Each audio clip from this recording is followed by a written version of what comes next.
Welcome, everyone. We're delighted to have participants from various parts of the world, whether you're joining us live or later on.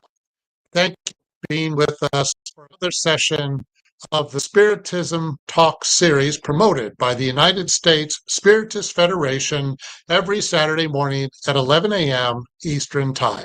It is my pleasure to host today's talk presented by Cinthia Fabretti, who will speak on the topic moral transformation.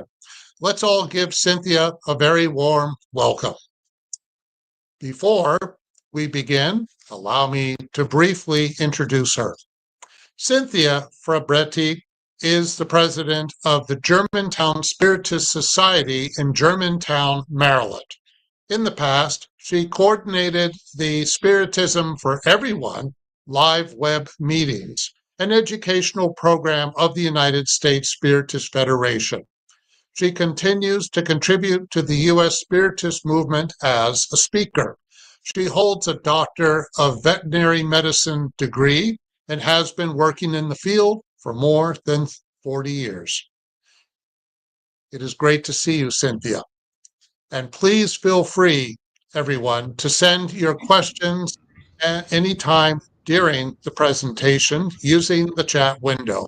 Cinthia has set aside time at the end to address your comments and questions.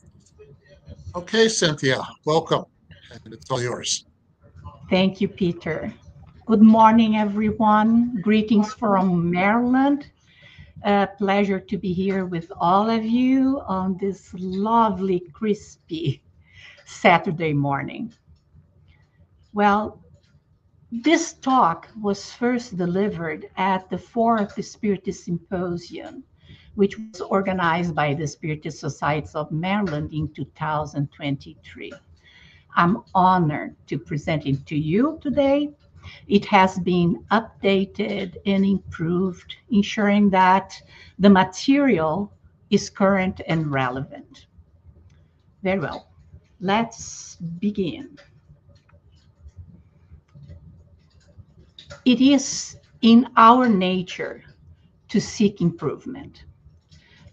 This fundamental desire motivates us to consistently strive for betterment in various aspects of our lives. The urge to enhance our circumstances, it is a defining characteristic of who we are. This natural desire for growth is born from our own divine nature and follows God's law of progress. Usually forgotten or not giving the necessary attention, the time and or the energy, moral transformation is essential for spiritual progress. Moral transformation relates to moral values and virtues. The moral values are the guidelines that assist us in deciding between right and wrong. And virtue is the behavior. Virtue comes from the Latin virtus, meaning merit, moral perfection. The purpose of this presentation is to help us through this journey. Moral transformation is a metamorphic experience. It is personal, individual, and non-transferable. It is personal because it affects and belongs to us, nobody else. It is individual because every person's experience is different. It is unique, tailored for each one of us. And non-transferable because nobody else can make this journey on our behalf. And this calls to mind the idea of my cross to carry, my experience of having.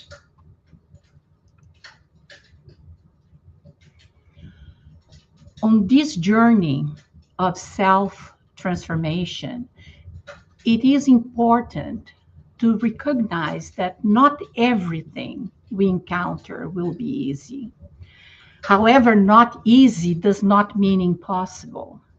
It means that we must work harder. By putting in extra effort and determination, we can overcome difficulties and achieve our goals.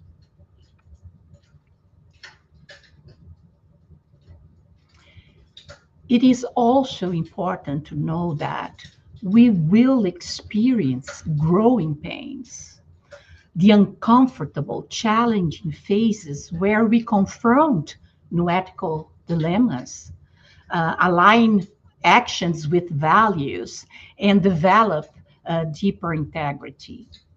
Emotional and mental growing pains can manifest as intense emotions, fear, worry, sadness, or anger. And we have two options: to step forward into growth or to step back into safety.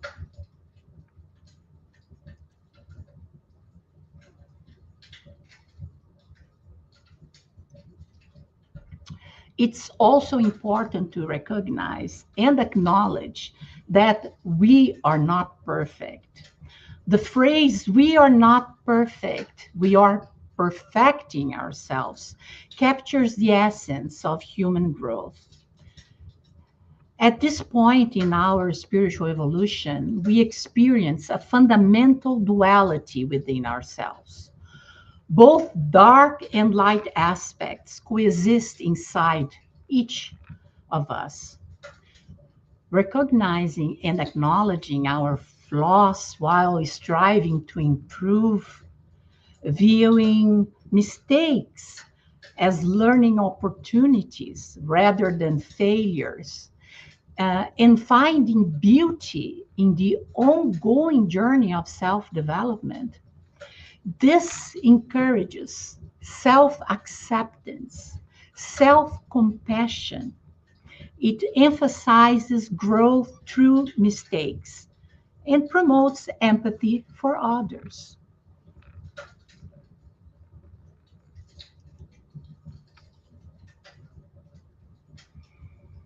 Last but not least, this statement: when we make mistakes, we learn. When we get it right, we progress, perfectly captures the essence of growth mindset. Growth comes from trying, failing, and trying again.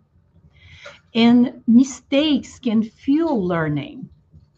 Incorrect actions drive advancement.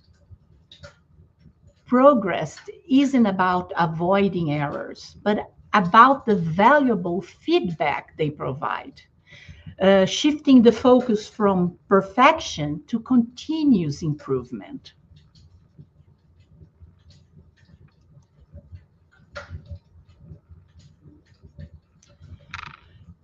Moral transformation is a journey, a long and often challenging process of personal change and growth. So, when should we start this journey? The best time to start was yesterday. The next best is now.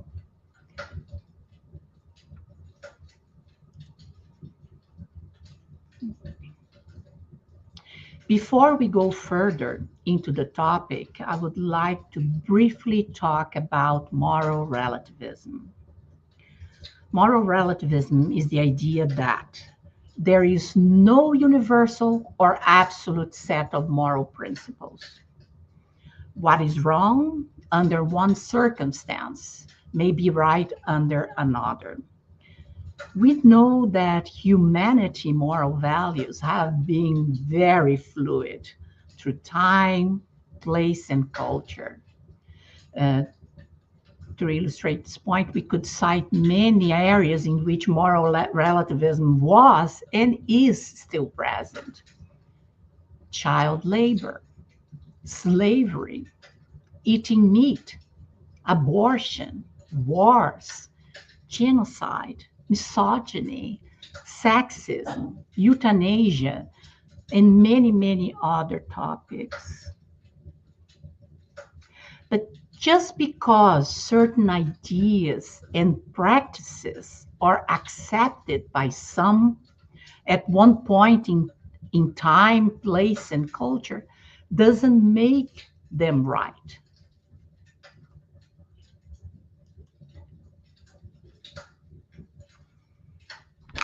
What moral values should we use as guidelines for our moral transformation? As mentioned before, moral values are the guidelines that assist us in deciding between right and wrong. Where do we get our moral values? Family, school, religion, peers, society? I think we may say with some degree of confidence that family and religion are the two major sources for learning moral values. We are not going to examine what constitutes a family because the many definitions of family and the changing realities of the current times. Not the topic here.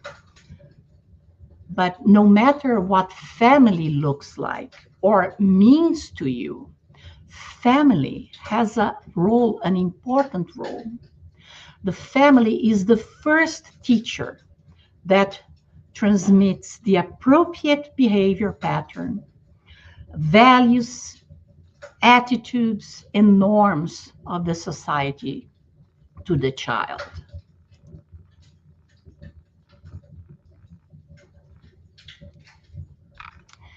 And what about the role of religion on moral values?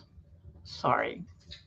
What about the role of religion on moral values? Depending on the source, there are over 4,000 to 10,000 religions, beliefs, or groups existing around the world.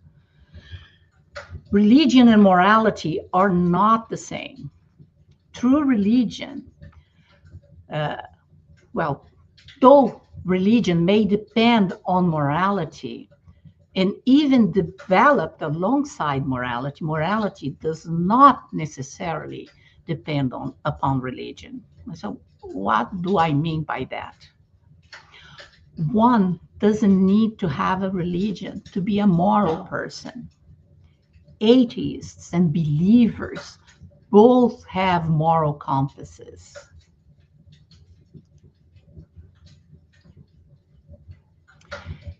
In the Spirits book, question 621, Kardec asked the good spirits, "Where is God's law written?" And they simply reply, "In the conscience." That inner feeling, inner voice acting as a guide to one's behavior. Conscience helps us hear the voice of God in us.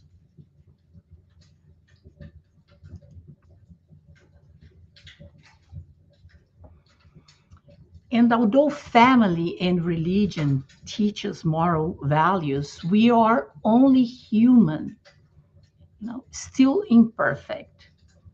Who among us has no faults, no shortcomings, have never erred? So ideally, we need a guideline that we could all agree upon.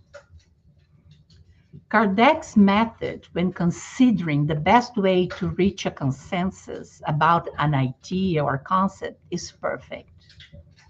First step, or test, if you will, is to subject that idea to the examination of reason, using common sense and logic. The second step is to find a universal concordance when the same idea is widely accepted in many different places.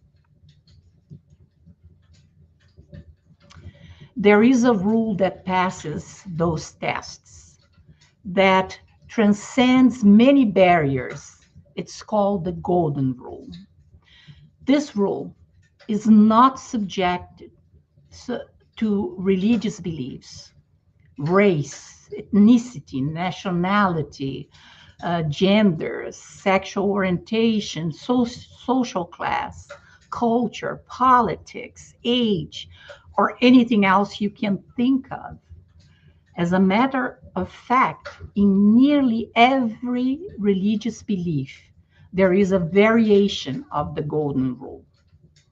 And even non-religious people believe in its humanistic principles. So treat others as you would like to be treated. The Golden Rule is a good guide for moral values and behavior. We can look for other sources of inspiration to assist us in determining which moral values and behaviors we would like to acquire or improve. One of the sources is the Sermon on the Mount, where Jesus offered us guidelines to moral behavior. Another one is in the book of the Gospel according to Spiritism, on chapter 17, item 3, called Moral Persons. Kardec comments on this topic. It's a true gem.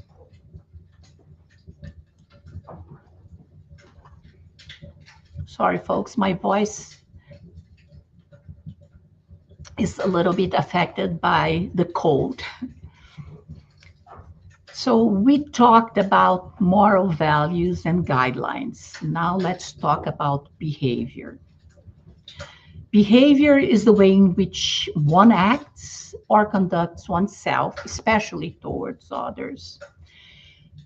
In scientific research, human behavior is a complex interplay of three components: actions, thought, and emotions. There are many types of human behavior: moral behavior, social behavior, learning behavior, etc.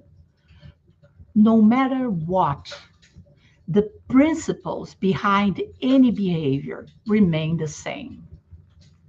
So consider this: all behaviors occur for a reason.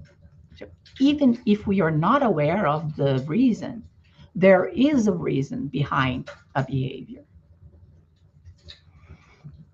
The second principle: behaviors stop occurring when they are ineffective, when they are not producing any significant or desired effect.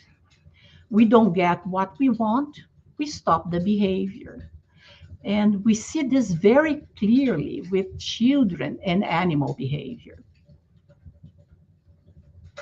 The third principle: almost all human behavior is learned.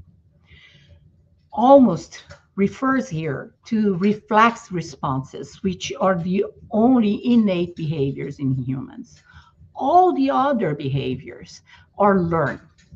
If we can learn, we can unlearn and learn a new one. Behaviors continue to occur because they are effective. They are successful in producing a desired or intended result. If we get what we want, we continue with the same behavior. And the last principle is no behaviors occur out of the blue. There is a cause, a reason for all human behavior. This chart shows the level of consciousness regarding behaviors. The first level of consciousness, the base of the pyramid, is unawareness. It occurs when we are unaware that we are engaged in an undesirable, unhealthy behavior. Then, post-behavior awareness. It is when We become conscious of it, but only after the fact. I believe we can all relate it to that. Darn it, I did it again. The next level is present awareness. We become conscious that we are engaging in an undesirable, unhealthy behavior while we are doing it. And as we become more aware of our actions, we reach the level of consciousness called choice. It happens when we are about to engage in the undesirable, unhealthy behavior, and we realize what we are about to do. And then we have a choice to stop or to do something different. And lastly, the conscious behavior. It's basically any behavior that is completed with intention, derived from our own volition.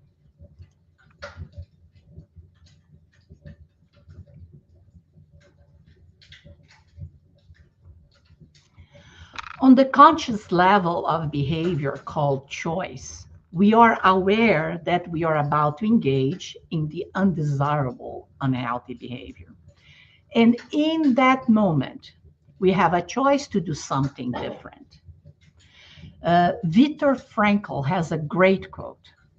Between stimulus and response, there is a space. In that space is our power to choose our response. And in our response lies our growth and our freedom. I'll give you two tips to make this space work for us. First, avoid making choices, deciding when you are feeling anger, fear, sadness, hurt, even hunger. Those emotions are not good advisors.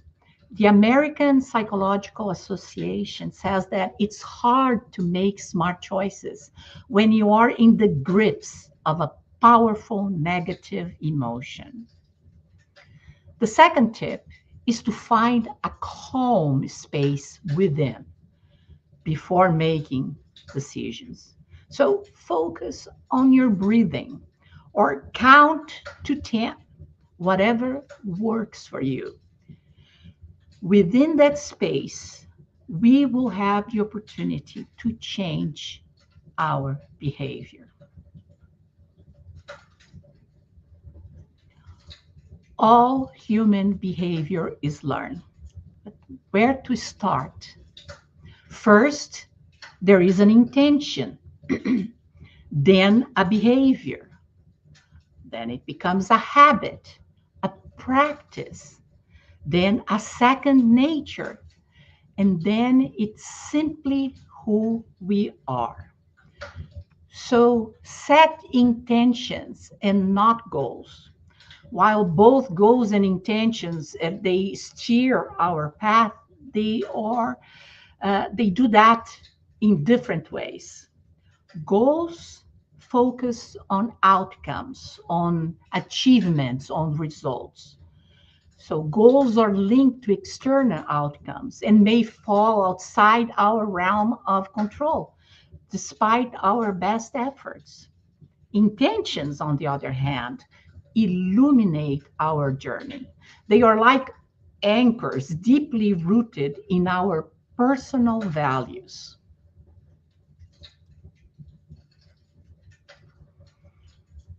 Emotions motivate and help guide our decisions, our steps, our actions.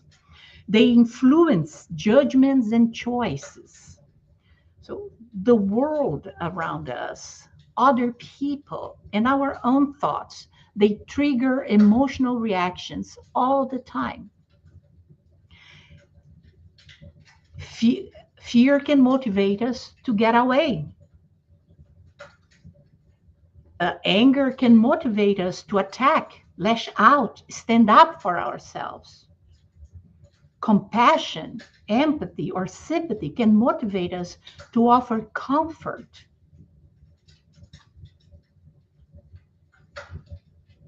So our emotional reactions may be useful in directing our attention toward what matters the most. We already said that strong feelings may lead us to make unwise decisions. So become aware of your emotions. Try to understand them. Look further and deeper in their cause. Reflect on your behavioral response.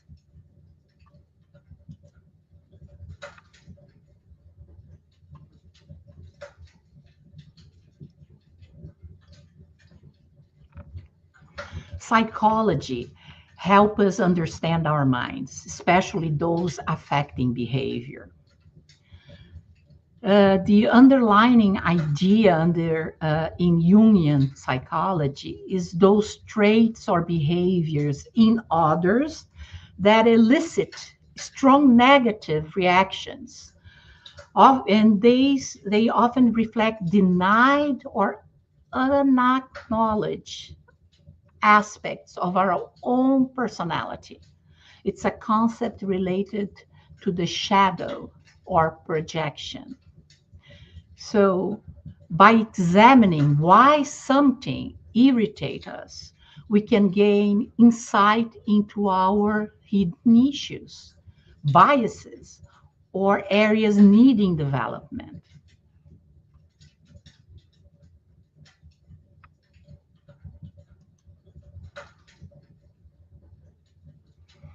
I hope that by now we all agree on the importance of knowing oneself, in recognizing and acknowledging those personal areas in need of moral improvement.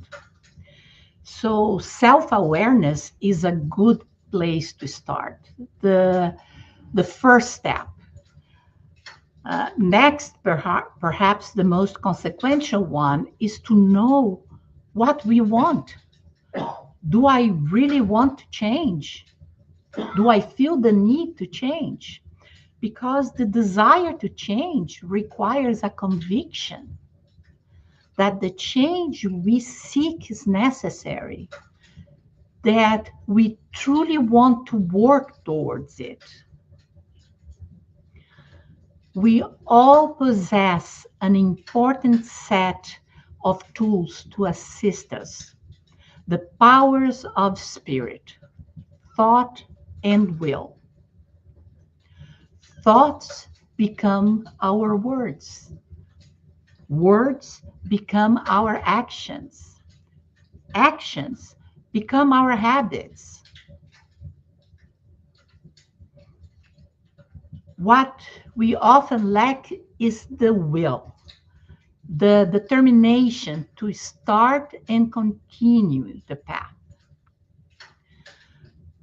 Moral transformation is a gradual process with the small improvements and setbacks.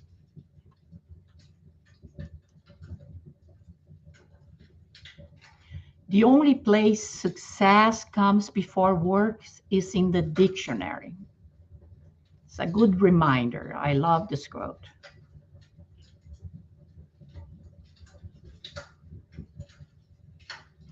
We will not be successful in our endeavors, in our moral transformation, if we do not do the work.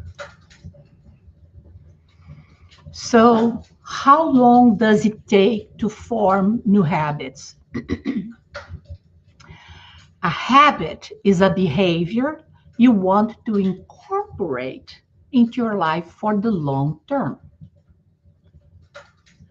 So, we just need to set our expectations correctly. It was believed that it took 21 days to form a new habit. An article from the University College of London on science of habits reads, more relevant research has shown that it takes 66 days, up to 10 weeks on average to form a new habit. But this can vary from person to person and from different, behaviors. Certain behaviors may take longer. But however longer it takes, practicing the behavior does get progressively easier. Research suggests that if you do keep up the behavior until a habit is formed, it will eventually become second nature, your second nature. Research also shows that missing an opportunity to practice a behavior, forgetting, or it does not significantly impact the habit formation process. So don't be discouraged.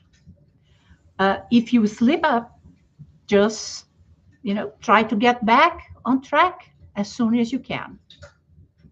So if the new behavior is important to you, be patient and keep working on it. Keep practicing it. Because practice makes perfect.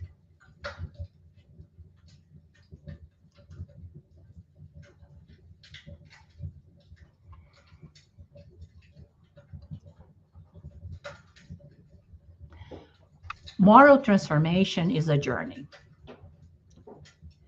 Striving to be better, a better and improved version of ourselves. It's an ongoing endeavor. So why not to give this project the attention it deserves? Moral transformation has an impact on whom we are in just about every aspect of our lives. It is a true investment for our immortal spirits. Most of us want to change the world, right? We always see something outside, external, that I wish this was different. I would do this way, that way. But the world we need to change first is the one inside of us. Be the change you want to see in the world. So if we want to change the world, who do you begin with? Yourself or others?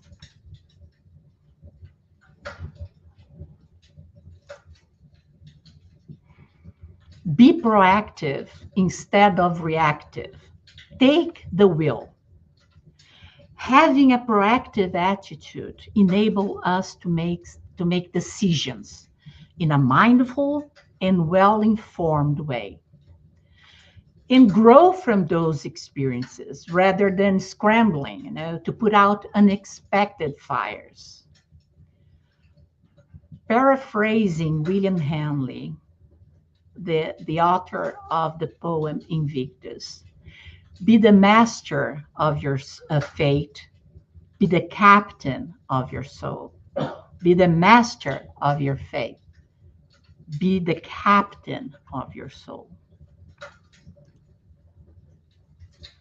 Joana de Angelis, on the book Happy Life, advises us. If you want to see, if you have this edition, it's page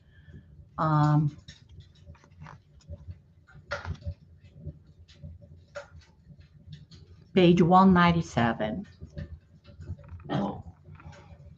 Do not abandon your aspirations of moral transformation because of the first difficulties you encounter.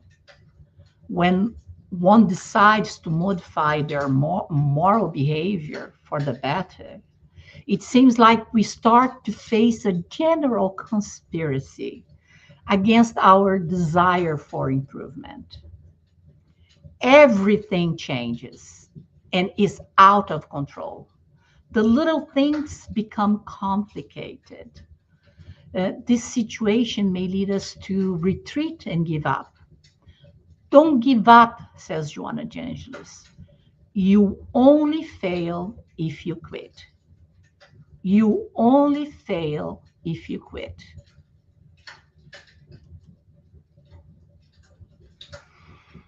All right. To wrap up, I would like to share a tale with you. The tale of the two wolves. This is one, it's a favorite of mine, and you have probably heard of it before. There are many variations of it out there. Please allow me to read to you.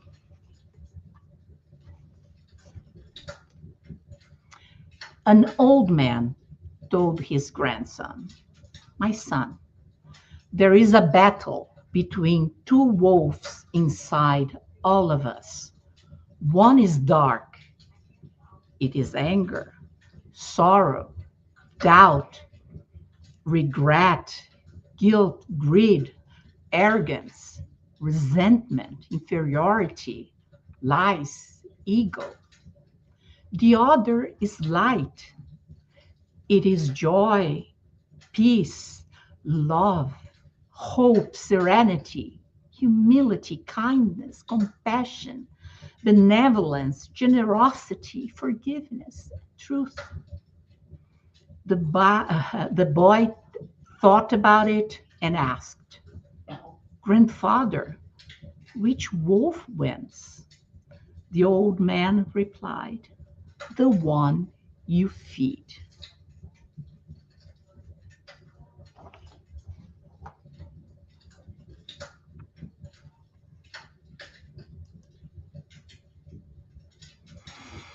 I'm now open to questions and comments. Staying.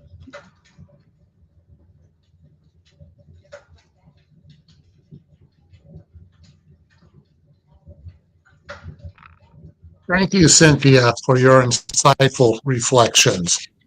Please stay with us for the Q&A, which will begin shortly after a few brief announcements. First, we invite you to follow us on social media channels to stay updated on upcoming events and activities. Second, don't forget to visit the USSF bookstore at spiritistbooks.us, where you'll find a wide selection of Spiritist books, including several exciting new releases. Third, if you work with Spiritist youth or are interested in educational resources, be sure to explore the Family, Youth, and Children Spiritist Education FIXI website at spiritistkid's.us, where you'll discover excellent materials and ideas for youth educators. And finally, please take a moment to check out the Be My Hope app, which offers inspiring daily messages to uplift your spirit. It's available for free on both the App Store and Google Play. Okay, let's turn our attention to your comments and questions. There is still time to send yours, so please feel free to share with us your thoughts. And let's start with the first question from Daniel Santos. How does social environmental activism transform personal ethics? And does this cause-based morality replace traditional religious codes?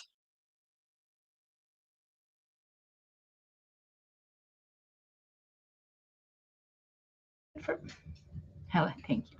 Is it possible to enlarge the question for me? If not, I can read it again. Please. How does social environmental activism transform personal ethics? That's the first part. And how does this cause-based morality replace traditional religious codes?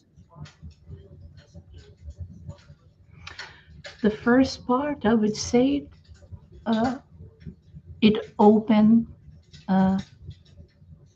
broadened our vision, you know, uh, help us to understand about more things that we did before. Uh, I don't know if I'm understanding the question well, but um,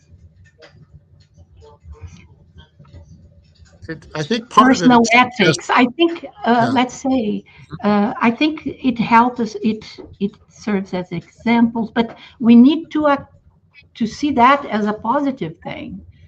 We need to think that that is right. It's correct to transform our personal beliefs. I don't think just because there is a social environmental activism, it will change the way I think, but it can help me understand better an idea, a concept, uh, why people are defending that. At least will broaden my view of of the world of life. I was just thinking if people get involved in social activism of some kind, doesn't it also depend upon their intentions as to what really motivates Definitely. them? What they believe and what they want to achieve, you know. But it is so personal. Uh, I see sometimes activism on things that I say, oh, good that you are doing this, but I would not participate. But there are others that are very dear to my heart, and I would be out there walking with signs and doing things. Uh, but just because I'm not present, participating, I can learn a little bit. I can listen to their point of view, try to understand what they are defending, but what they are trying to achieve, what are their reasons. As I said, it broadened, our view uh, of life. But what is important to me, it's not important to others, and it will depend on our beliefs and our intention, or the intention, motivation. I think, you know. Okay. The second part of the question you will have to read again. Um, Uh, okay. and does this cause-based morality? Replace traditional religious codes. I don't understand the cause-based morality. Okay. Um, Uh, what does yeah, it I mean? perhaps if we develop our social ethics through, say, social environmental activism, if that's the vehicle through which we develop our ethics, is that better than, say, following a traditional religious path? Is there a difference? They are two different things, I think. Mhm. They are two different things. Uh, I think the more moral we become, we will be more ethical. You know, I think that is the path. Yeah, it can be also the other way around, but that would be the path. And as I said before, uh, morality or ethical has not exactly. You don't need to have a religion to be an ethical person, to be a moral person. Right. So I don't know. Okay. All right. Let's go to the next question. From the U.S. Spiritist Federation. Do you have advice for those who are very patient when they fall short in some way and feel they are a failure? I think it's the way we see mistakes, errors, failures. Uh, when I was younger, Mhm. I used to see that as that was so bad. First, I was surprised. I realized that, oh my God, I'm doing this. I am like that. I don't want to be like that. I need to do something to change. I didn't want to commit mistakes. I didn't want to make, uh, you know, choose wrongly. But I did all the time. Then I had to understand that that is part of learning. That phrase on the slide, when we err, when we commit mistakes, we learn. So it is very, mistakes is part of our learning process. But if we see it as a bad thing, I think are only bad if we do things on purpose, to hurt someone. Otherwise, they are part of who we are. We are imperfect. We are perfecting. Uh, so I think the best way is to see, I don't even see failures. I see it didn't work. I remember there was, I don't know if I will make, I love quotes, but I don't remember them very well. So I always paraphrase. But it's something with Thomas Edison and how many times it took him to uh, have a bulb, a light, 1,000 times or something like that. But the thing is that how it was seen, I didn't failure. I learned X numbers of times how it didn't work.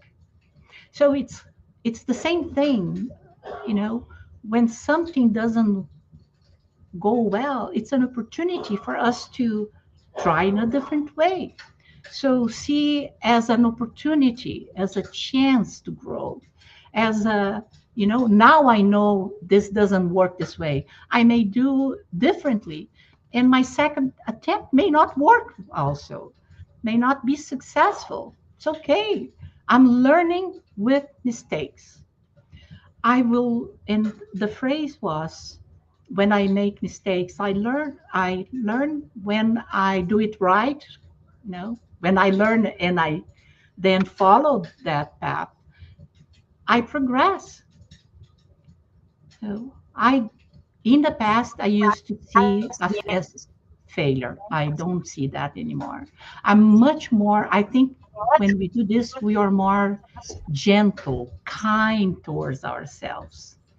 And to think that we do not commit mistakes, it's such an arrogance. So Or there's a big fear that we're going to waste our time, which was part of the point you Thomas have, Edison was. Yeah, exactly, you have to try. You will not know the outcome without trying. And right. it may be successful or not, but Hmm. it's not a failure. You just learn something about the process or the Hmm. outcome. And that Yeah. you add is a feedback. You add and you use that to do better. The same Mhm. process with moral transformation. Absolutely. Okay, next question from Brad. Uh, Hi, Brad. Will we remember in our next life what moral work we still have to complete?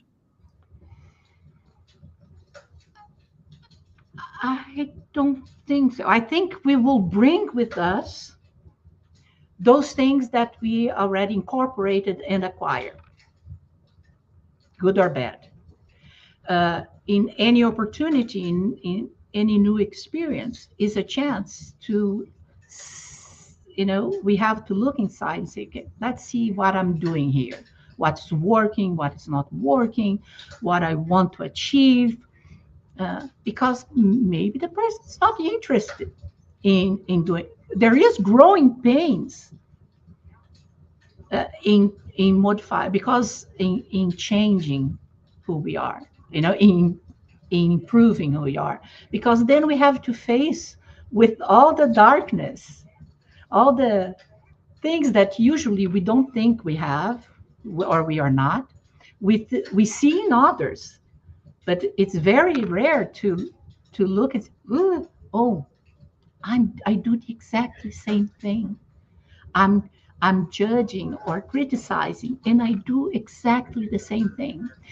It is painful to realize that, but it is also so it frees you. It's so, I don't know, at the beginning, I'm far from the process. I'm the beginning of the process, but I used to think that that was kind of a depressing when you start to face your own self, realizing, recognizing, not just recognizing, but acknowledging.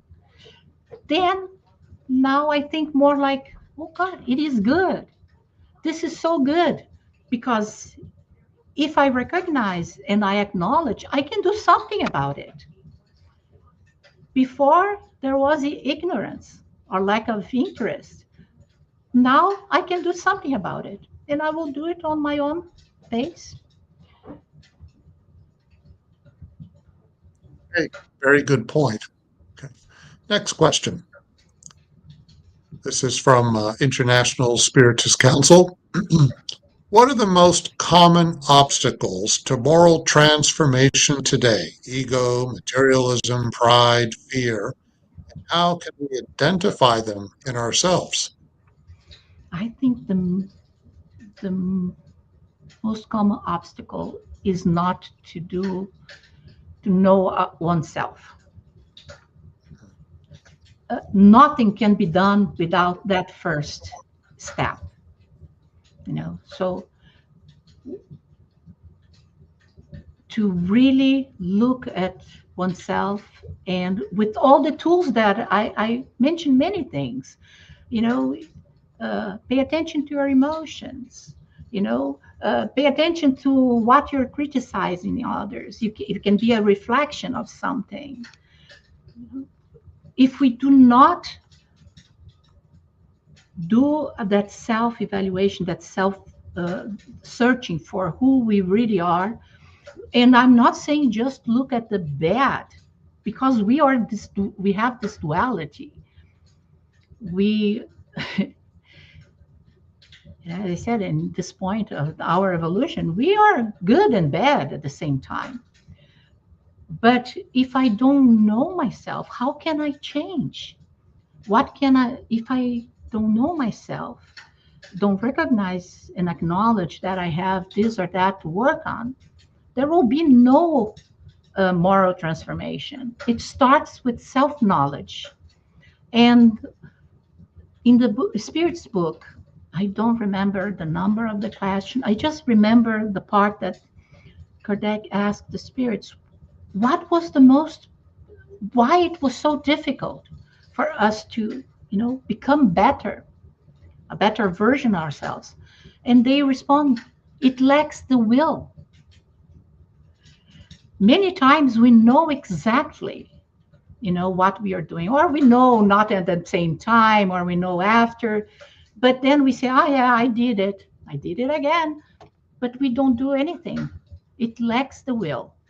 Without knowing ourselves, without the will, I don't think there is a chance to take the will and do it proactively.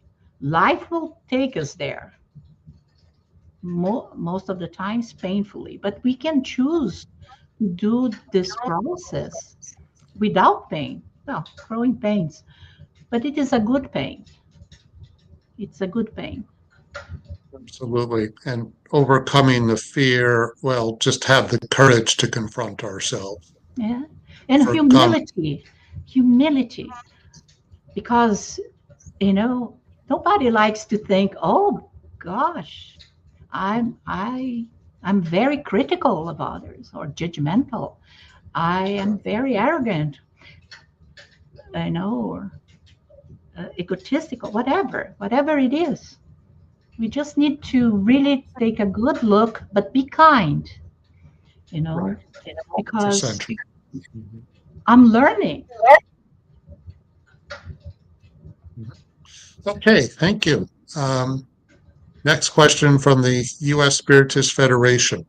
Can you elaborate on approaches families can take to introduce religion in ways that help with the upbringing of children? I can mention about Spiritism because it's what I know. Uh, First, the behavior of the parents, the example.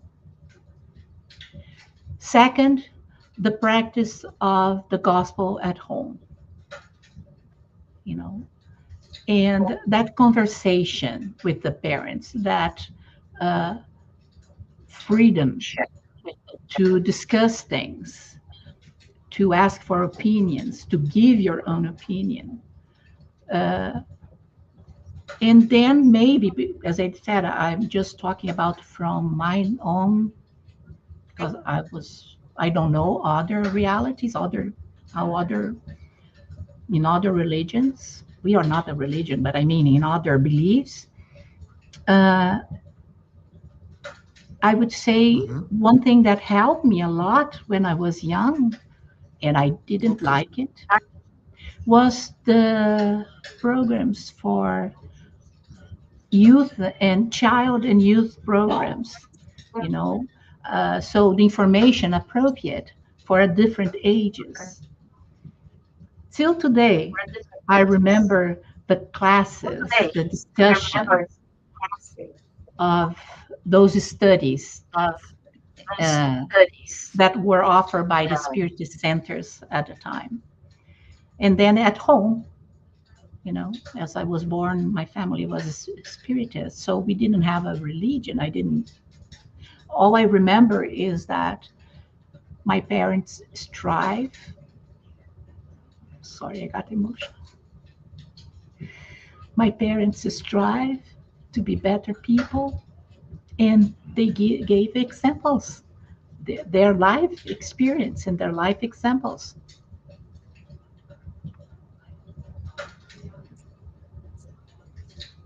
Okay, well, thank you. And I think we have one more time for one more question. Why do you think it is easier to identify others' flaws than our own? And how can we develop greater self-awareness? I think it's that excellent quote from Jung, Carl Jung, about when we see things that we do not like in others, you know, it points to something we need to work on. Uh, there is a very good, let's see, well, I'm not a psychologist, so I cannot come up with the example right now, but it is very common to, we recognize outside of us because we do not even cogitate that we are doing the same thing, but we know that we do that. It's easy to recognize. The same way it's easy to recognize for majority of people when someone is sad, because we have experienced sadness. When someone uh, is happy, also the opposite, because we have experience. So even if we do not know, we can recognize. I think we can recognize bad habits and vices, let's use the word vices, in others, because we know them, or we have already learned about that and, you know, acquired virtues. That is the moderation, the between two vices we have in the middle, a virtue, the extremes, the lack and the excess, we have moderation, and it's the virtue. Or we are doing it, we still do it, but we don't acknowledge. We recognize in others, but we don't acknowledge. It's good to do that self-evaluation, you know, that Saint Augustine talked about, the daily Absolutely. evaluation. Mhm. Right. That we look at our behavior every day, and or at least Exactly. evaluate our day. I confess that I don't do every day, but I like to check from time to time, you know, what I'm doing. Mhm. And I'm now like loving to notice what I'm, that Jung idea of the projection or the shadow. If Mhm. something bothers me about someone, I need to find out why. So Right. that's my, Absolutely. yeah, I think it's a very good, there are many ways to achieve the same thing. You Hmm. know, what interests me, the way I go through it will be different than yours, Peter's, or Right. Of course. some, Yeah. yeah. Very good point. Okay. Thank you, Cynthia. And a heartfelt thanks to everyone who joined us for today's live talk, and to those who regularly follow our weekly Spiritism Talk series. Your continued engagement is greatly appreciated. We invite you to join us next Saturday at 11 a.m. Eastern Time for our next live session, where Jasada Korngold will explore the topic physical and spiritual healing. We look forward to having you with us. Okay, so Cynthia, I'll close and do a final prayer for us. If we are able to, let us close our eyes. We thank you, dear God, for this beautiful and blessed day. We thank you each and every day and each and every moment for our opportunities to learn. May we all have the courage and the humility to look at ourselves, to face all of life's obstacles, and to realize that tomorrow will always be here and that we will always have another chance. May we learn from everything we encounter, and may we be thankful for the journeys we are on. Amen.